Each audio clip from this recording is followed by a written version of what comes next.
All right, where to start? I guess I'll just dive right in. I'm Ellie, your typical 26-year-old with a job that keeps me on my toes and a love life that's actually, surprisingly, the best part of my day. That's all thanks to Jack, my fiancé.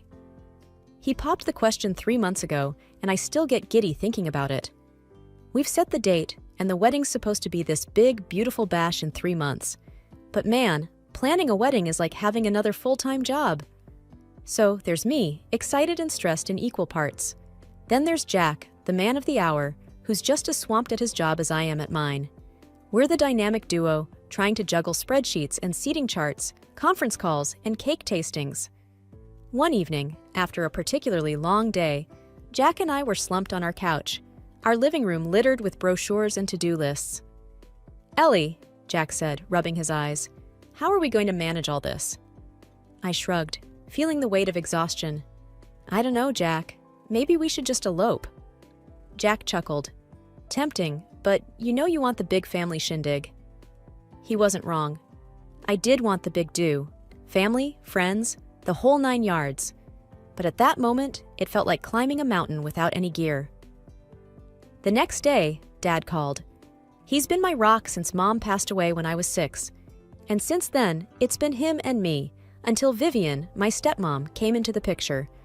I'd like to say we were the picture-perfect family, but that'd be a stretch. "Ellie, how's the wedding prep going?"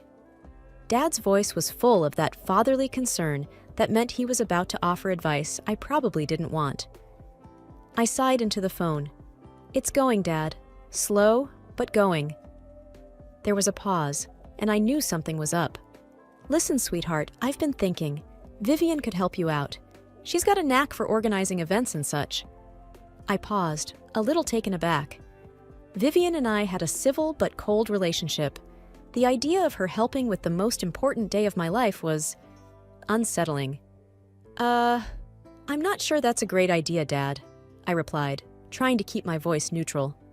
But before I could add anything else, Vivian's voice was suddenly on the line. "Ellie, darling, I overheard. I'd love to help with the wedding. It'll be fabulous, you'll see."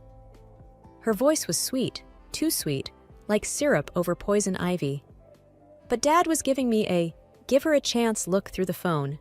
I could feel it. "Thanks, Vivian. That's really generous," I said, with a smile that didn't reach my eyes. Jack, who'd overheard the conversation, gave me a raised eyebrow. "Are you sure about this?" he mouthed.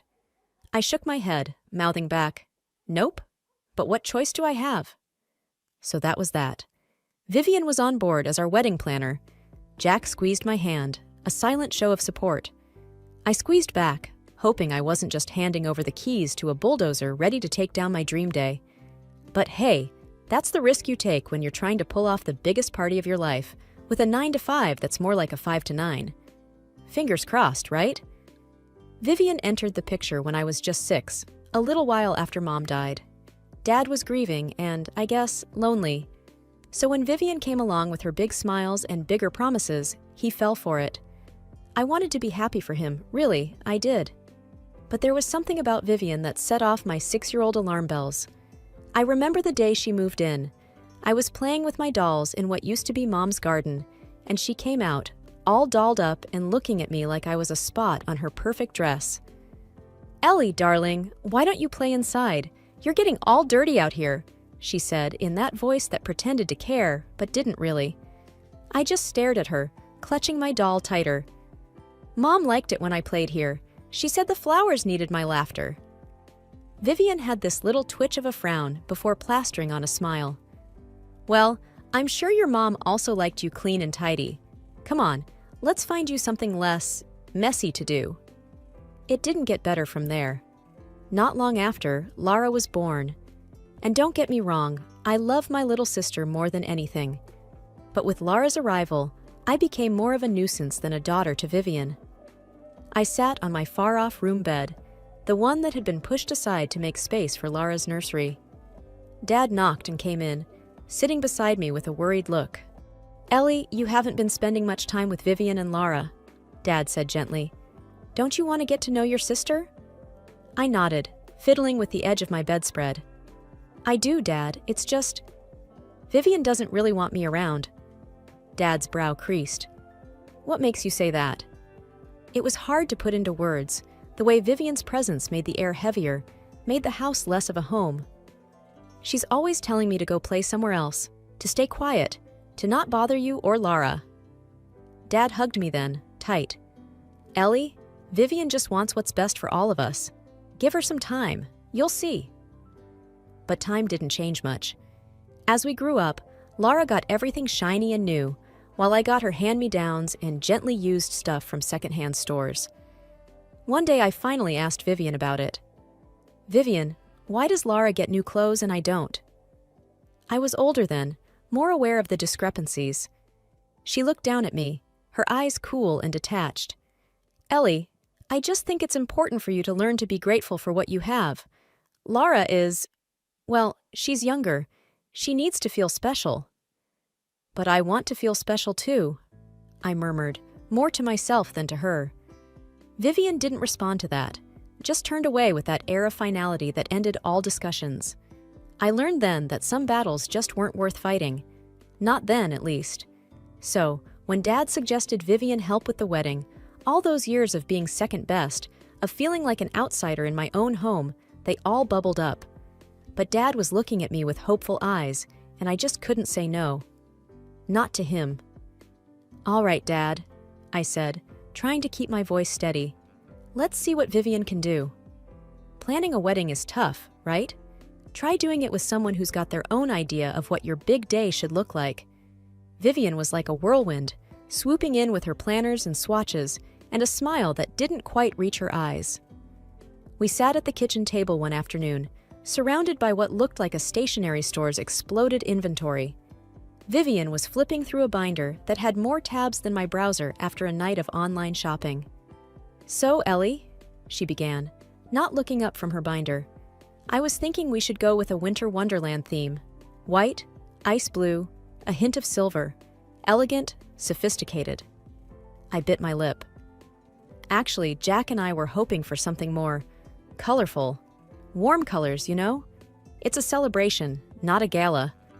Vivian finally looked up, her smile tight. Darling, trust me, the winter theme is very in vogue right now. It'll be beautiful. I tried to push back a little. But it's our wedding, not a trend show. We want it to feel personal. She sighed, as if I were a child who didn't understand the concept of money. Fine, give me your ideas, and I'll see what I can do to make them tasteful. Ouch. That stung. But I pressed on, outlining the vision Jack and I had. Lots of greens, deep reds, like an enchanted forest. I even had a Pinterest board ready to show her. Vivian scrolled through my phone, her face unreadable. Charming, she said flatly. I'll take it into consideration. That was Vivian speak for, I'll do what I want. I should have known then that things weren't going to go smoothly. Jack seemed to sense it too when I told him about our discussion. He frowned, wrapping an arm around my shoulder. You sure you want to go through with this? We can still do it ourselves, or get a professional. I shook my head. Dad's already stressed with work, and I don't want to pile on. Plus, how bad can it be? Famous last words, right? The next few weeks were a blur of work and wedding chaos. Vivian would call me at random times, rattling off decisions she'd made. Ellie, I've booked the church and the reception hall, and I found the perfect caterer. Who needs a tasting, right? Oh, and I took the liberty of choosing your dress. You'll love it. I'd blink, trying to process her words while my boss waved at me to join a meeting. Thanks, Vivian, but shouldn't I try on the dress first? There's no time, she'd insist. It's all under control. But it didn't feel under control. It felt like I was being steamrolled by a smile and a clipboard. The crunch came with the guest list. Jack and I had spent nights agonizing over it, making sure no one was left out. I handed the list to Vivian on a Sunday, our only day off together. Here's the final list. It's got everyone on it. Vivian glanced at it and tutted. This is far too many people, Ellie. We'll have to cut it down. Quality over quantity. My heart sank. But these are our friends and family. We can't just not invite them. Vivian patted my hand, her rings cold against my skin. Leave it to me. I'll handle it. I should have grabbed that list and run. I should have said something, done something. But I was tired, and a part of me, maybe the part that still wanted to believe in good old stepmom magic, thought it might be okay. Spoiler alert, it wasn't. The wedding day dawned bright and clear, the kind of day you'd order out of a catalog. I woke up with those pre-wedding jitters, you know? Butterflies doing a tap dance in my stomach. Jack sent me a text that just said, "Today's the day we've been waiting for. I love you." That should have been enough to calm the storm inside me.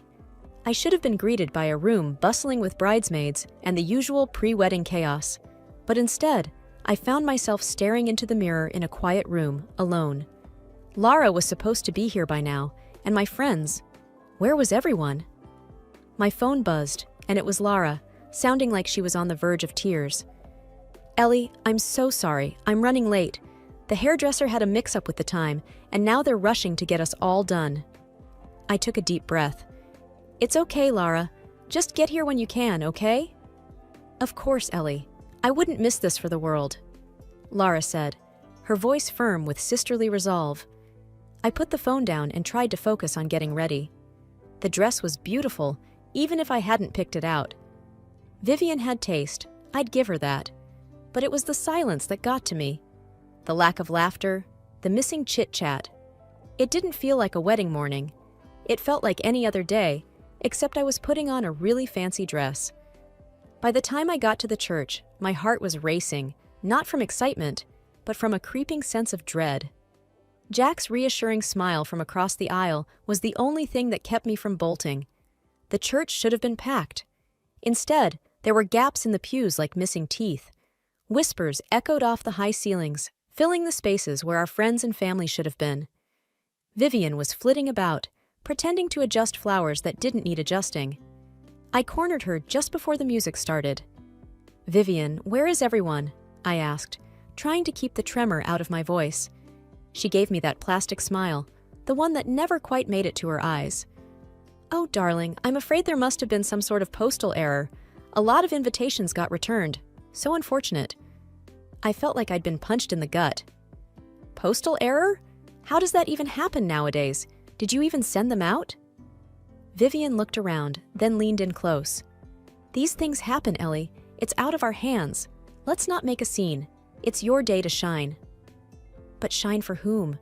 The empty seats? The quiet where there should have been joy? I stood there, the organ music starting up, and I realized this was it. The day I dreamed of was starting to look like a nightmare. Jack's eyes met mine from across the church, a silent question in their depths. I squared my shoulders. No way was I letting Vivian's mistakes, or sabotage, a nasty little voice whispered, ruin the day I'd marry the man I loved. When we got to the reception, my heart sank even lower. The place looked like someone's idea of a bad joke. The colors, the decorations, it was all wrong. It was like walking into a different couple's wedding. Where were the rich colors, the warm ambience we wanted? Jack squeezed my hand as we stood at the entrance, taking it all in. "Hey, it's unique," he said, trying to find a silver lining. But his eyes couldn't hide his disappointment. I tried to laugh it off. Unique is one word for it. We found Vivian, who was directing the staff with more enthusiasm than a game show host. "Vivian!" I called out, marching over. "What happened here? This isn't what we talked about." Vivian turned, her eyebrows raising in mock surprise. "Oh, Ellie, you're here! Well, I just thought this would be so much more exquisite. It's very chic, don't you think?" "Chic?" I echoed, my voice rising despite my best efforts to stay calm. "We wanted warm and welcoming, not this ice palace." Some of the guests turned to look, their expressions a mix of curiosity and discomfort. Vivian's eyes darted to them, and her tone shifted to a soothing whisper. "Let's not get upset, darling. Today is about you and Jack. Let's not spoil it with decor disagreements." I felt Jack's hand on my back, a gentle reminder. He leaned in and whispered, "Let's just get through this, for us." So we did. We put on our best smiles, greeted the few guests, and tried to make the best of it. Then came the moment for the cake cutting. Only there was no cake. Just an empty table with a knife lying there like a lone soldier after a battle. Vivian, I said slowly, feeling numb. Where's the cake? She blinked, then clapped a hand to her mouth. Oh, the cake! I knew I forgot something. Silly me, I must have missed that detail. Jack's aunt, who'd had more than her fair share of the bubbly, piped up from a nearby table. No cake? At a wedding? Now I've seen everything. The room erupted into whispers and murmurs. I felt tears prick at the corners of my eyes, but I wasn't going to give Vivian the satisfaction of seeing me cry. It was Laura, bless her, who saved the day. She slipped out quietly, and before we knew it, she was back with an armful of boxes. We'll have cake, she declared, setting the boxes on the table and starting to arrange the assorted pastries with a flourish. Let's call it a dessert buffet, shall we?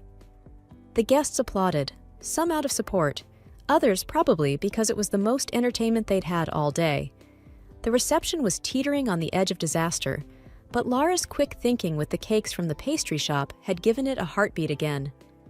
Watching her rush back in with those boxes, I felt a mix of gratitude and something like pride. She was the little sister who'd watched and learned from all the nonsense Vivian put me through, always ready to jump in. Where did you find these? I asked, peeking into the boxes filled with eclairs, tarts, and cupcakes. Laura was all action, arranging them with a flourish. There's a little shop down the street. I just told them it was for my sister's wedding, and they packed up everything sweet they had.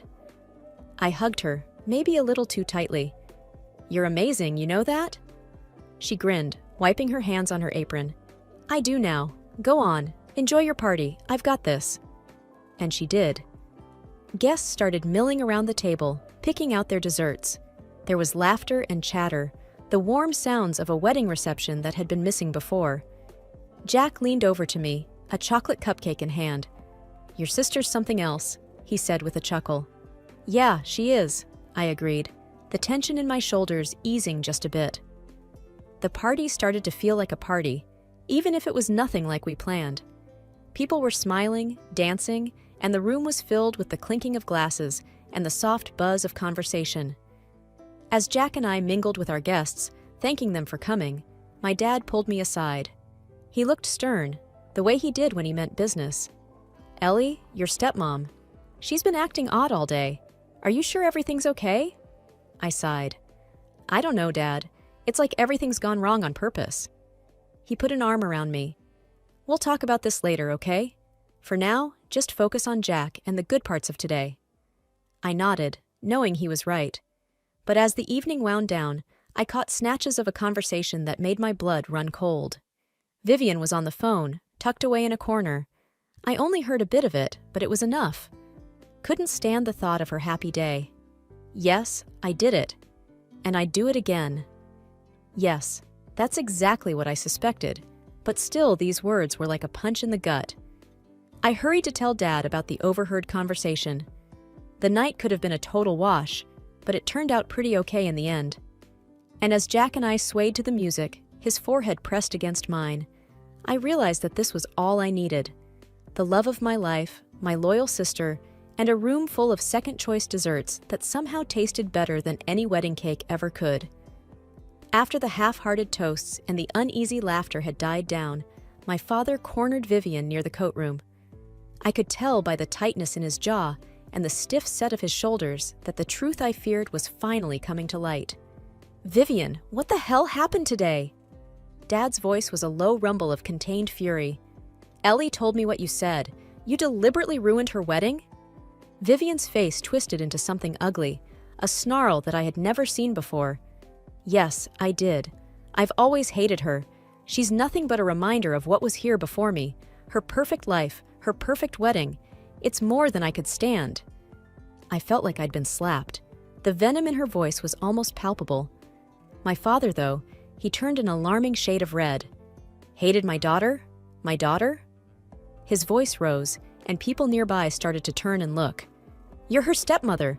You promised to take care of her as your own. Vivian scoffed, and her laughter was a bitter sound. Take care of her? I've had to live in her shadow, Tom. Every single day. Well, not anymore. I won't let her have a perfect day if it's the last thing I do. That's it, Dad said, his voice now shaking with anger. I'm done. Our marriage is over, Vivian. The crowd had hushed, all eyes on the unfolding drama. Vivian seemed to deflate, her momentary outburst of rage giving way to panic. Tom, please! I didn't mean… You didn't mean it? Dad's voice boomed now, echoing off the walls. You've ruined what's supposed to be the happiest day of our daughter's life. Get out! Get out of my sight! Dad's hands were trembling as he pointed toward the door. Vivian looked around, her eyes wild, seeking an ally and finding none. With nowhere left to turn, she stumbled toward the exit, her exit as dramatic as the mess she'd left behind. I felt numb, watching the woman who'd been a constant, though often cold, presence in my life being exiled by the man who had loved her. My father turned to me, his eyes softening. Ellie, I'm so sorry. I had no idea, he stammered, reaching for me. It's okay, Dad, I said, the shock giving way to an odd sense of relief.